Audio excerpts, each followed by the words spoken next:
We give this solidarity for our real heroes, our cine industry. We want to give the solidarity, support, love and affection for our real heroes, Kargil heroes. Thank you.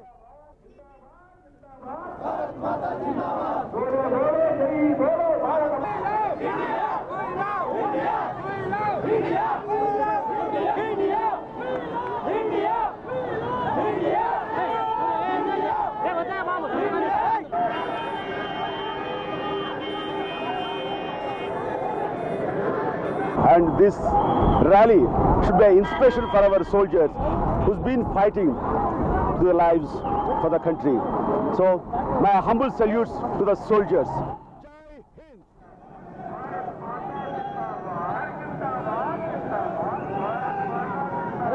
Jai Hind.